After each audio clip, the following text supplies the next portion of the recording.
Tu as déjà eu cette sensation d'être face à un mur quand tu parles à ton partenaire? Tu as déjà eu l'impression qu'il ne comprend pas tes besoins et lui, il pense que tu en demandes trop? Aujourd'hui, on va voir dans ce podcast Secret d'Alcôve pourquoi on ne se comprend plus, les 3 erreurs classiques qui tuent la communication dans un couple et surtout 3 solutions pratiques pour recréer de la communication entre vous. Bonjour et bienvenue dans ce nouvel épisode du podcast Secret d'Alcôve. Je suis Nathalie Marco, coach en relations amoureuses et passionnée d'astrologie.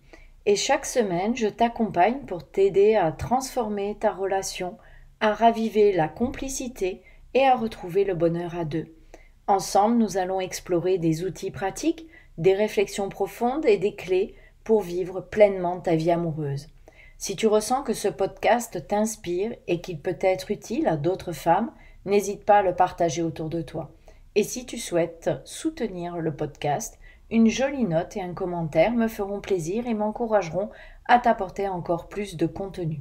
Alors pourquoi on ne se comprend plus? Bon, déjà, il y a une différence de communication entre les hommes et les femmes. Les hommes, eux, veulent des solutions. Ils cherchent une solution au problème. Les femmes, elles, veulent simplement parler, être écoutées. Elles sont plus dans l'émotionnel. L'homme, il est dans l'action.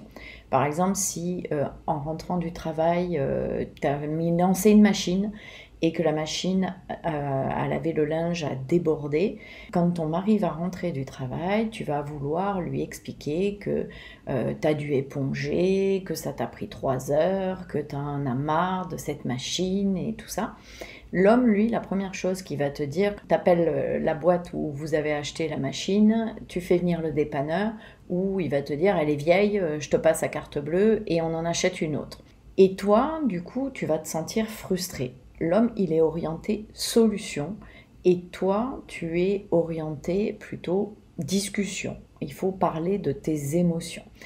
À ça, tu vas rajouter aussi les différences d'éducation, les différences dans les origines, les différences sur les croyances positives ou négatives qu'on peut avoir sur l'amour, sur le couple, sur la vie en général. Et chacun a sa propre définition des situations, chacun a sa vision des choses. Et là-dessus, moi ce que je rajoute, c'est le thème astral des personnes. Chaque signe a sa manière de fonctionner, de communiquer. Et quand on étudie un thème astral, comme ce que je fais dans mes accompagnements, on regarde aussi l'ascendant, la position de la Lune, la position de Vénus dans les signes et la position de Mercure, planète de la communication. Donc tu vois que ça fait des différences multiples, presque infinies. C'est pour ça qu'on dit qu'on est tous uniques. Chacun a sa manière de fonctionner et de voir les choses. Ensuite, il y a l'impact des années dans la relation. Plus on connaît quelqu'un et moins on va faire d'efforts. En fait, on croit connaître l'autre. On croit connaître par cœur ce qu'il ou elle va dire, ce qu'il ou elle va faire. Et c'est plus facile d'éviter de parler. On va parfois se résigner, se dire bon, à quoi bon que je lui parle de cette problématique, puisque de toute façon, je sais déjà ce qu'il va me dire, je sais déjà comment il ou elle va réagir. Et cette façon de faire, de ne plus essayer de communiquer, d'éviter de parler parce qu'on est résigné, en croyant connaître la personne, ça va créer de plus en plus de frustration pour toi et de non-dit dans la relation. Et c'est comme ça qu'on va arriver petit à petit avec le temps. Ça ne se fait pas du jour au lendemain comme un coup de baguette magique. Avec le temps, on va arriver à se déconnecter de plus en plus de son partenaire, de sa partenaire. Et des disputes vont éclater pour des petits riens chaque jour, un peu plus souvent.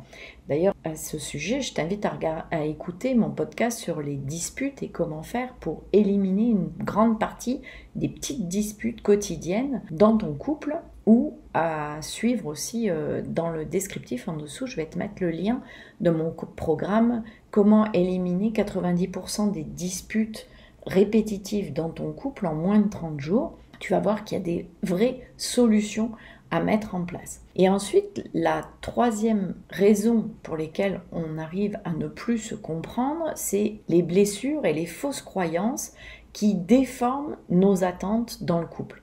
Souvent, on croit que l'autre, que parce qu'il nous aime, parce qu'elle nous aime, il devrait savoir qu'on a besoin de telle ou telle chose, qu'on a besoin de telle ou telle attention. Mais si pour lui ou pour elle, ce besoin n'est pas indispensable dans sa vie, il ou elle ne va pas te le donner. C'est tout le principe qu'on donne à l'autre ce que l'on aimerait recevoir.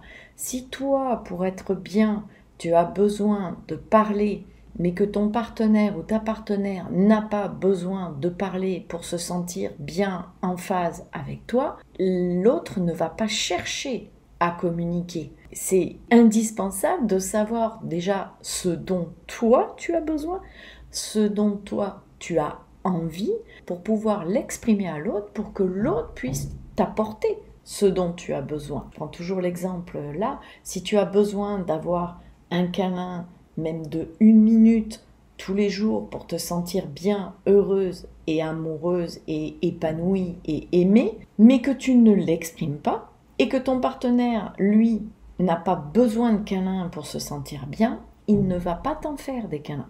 Alors que si tu lui dis, moi, pour me sentir bien, heureuse et aimée, j'aurais besoin que tu me fasses un petit câlin, même d'1 minute tous les jours, eh bien, il va te le donner parce qu'il t'aime, et petit à petit, peut-être même qu'il va y prendre goût finalement au fur et à mesure.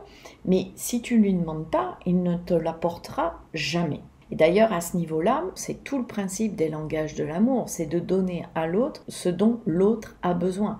Je te rappelle que dans les langages de l'amour, tu as les services rendus, les moments de qualité, le toucher, les compliments et les petits cadeaux. Et je t'invite à aller écouter mon podcast que j'ai fait sur les langages de l'amour, revu à travers l'astrologie, l'astropsychologie, parce que chaque signe a son propre langage de l'amour. Alors maintenant, on va voir quelles sont les erreurs classiques qui vont tuer la communication. Alors la première chose à retenir, c'est qu'il ne faut jamais parler à un homme quand c'est pas le moment. Lui poser des questions sérieuses quand il est fatigué ou lui dire directement « il faut qu'on parle ». Là, tu peux être sûr qu'en commençant comme ça, ton homme, il va se refermer comme une huître et tu pourras rien en tirer. Évite de lui parler aussi quand il rentre du boulot. Tu sais pas la journée qu'il a eue, s'il est stressé, s'il est préoccupé par son travail. Attends qu'il soit plutôt détendu. Super important pour que ton homme t'écoute, c'est d'arriver à capter son attention pour qu'il puisse être vraiment présent dans ce moment-là d'échange avec toi. L'autre erreur, ça va être d'attendre qu'il devine ce que tu veux au lieu de formuler clairement ton besoin. Ton homme n'est pas médium ou devin. Il ne peut pas lire dans tes pensées. Il faut absolument que tu trouves le moyen d'exprimer ce que toi tu as envie, ce dont tu as besoin.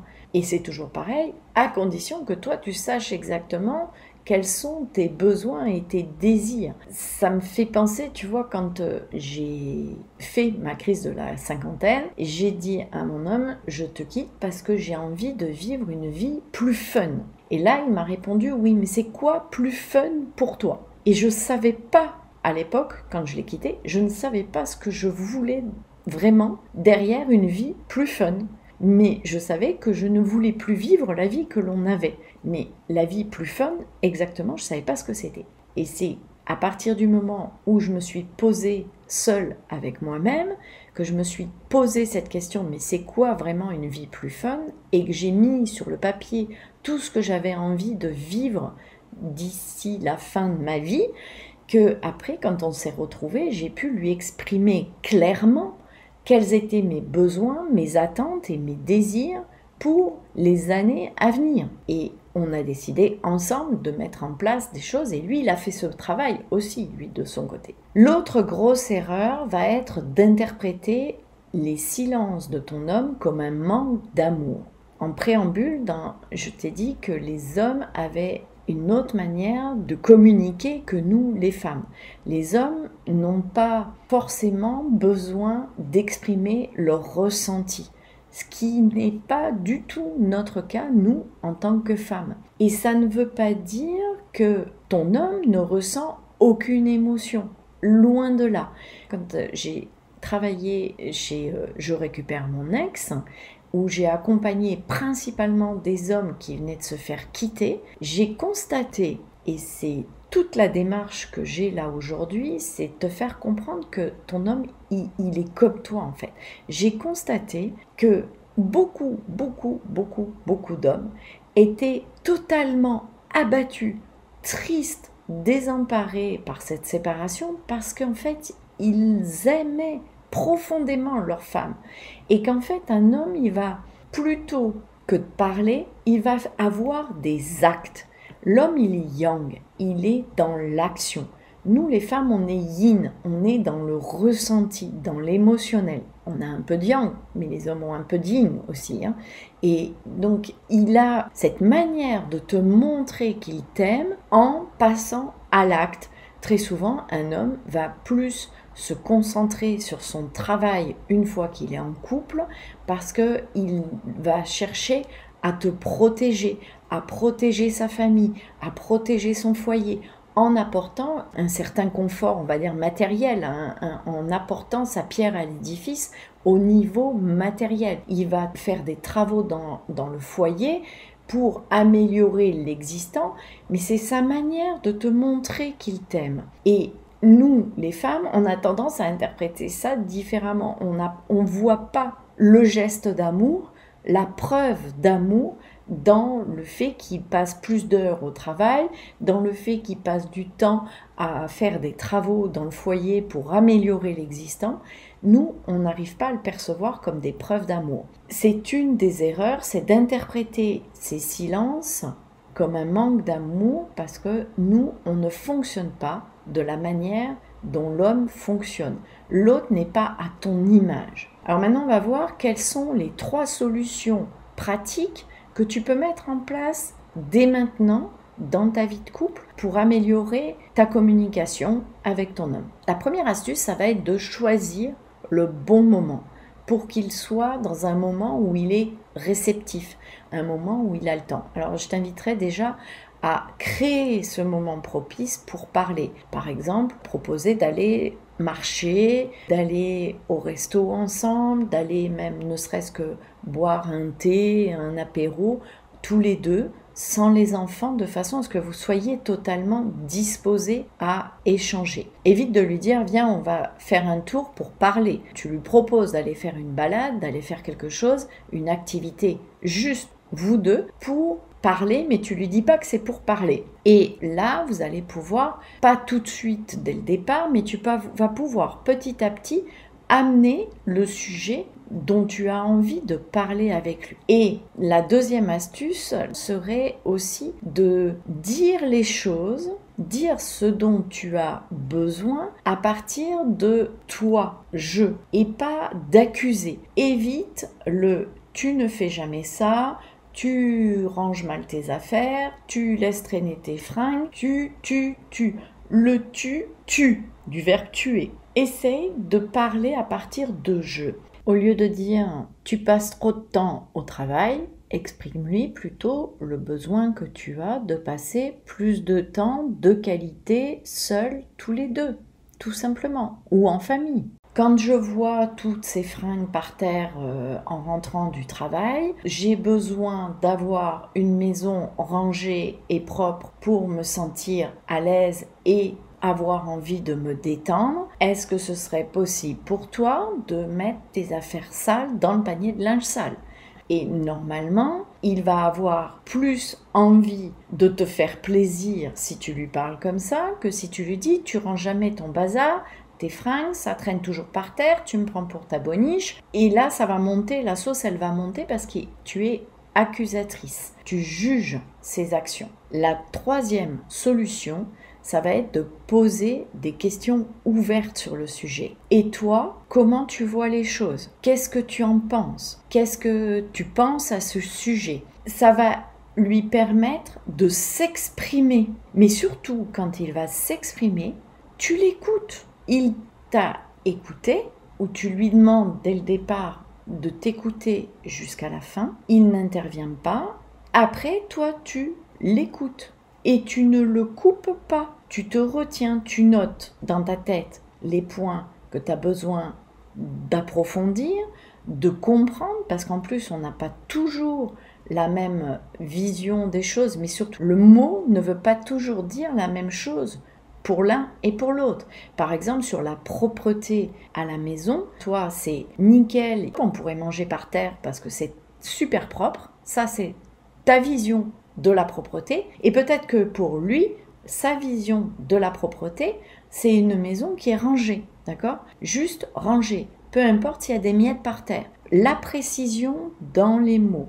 Et toi, qu'est-ce que tu entends par propreté, par exemple? Qu'est-ce que tu entends par le fait d'avoir une maison rangée? Si la problématique dans votre discussion, c'est le fait qu'il y ait du bazar à la maison. Précision, reformuler. J'ai compris que, et tu reprends les mots que lui a exprimés. Et si tu as besoin, pose des questions pour approfondir ce que lui, il voit ou il entend par cette façon de dire la chose. Je te rappelle juste, les 3 solutions pratiques, c'est trouver le bon moment, parler à partir de toi, de ce que toi tu as besoin et évite au maximum le tu qui tue et utilise des questions ouvertes. Et toi, comment tu vois les choses?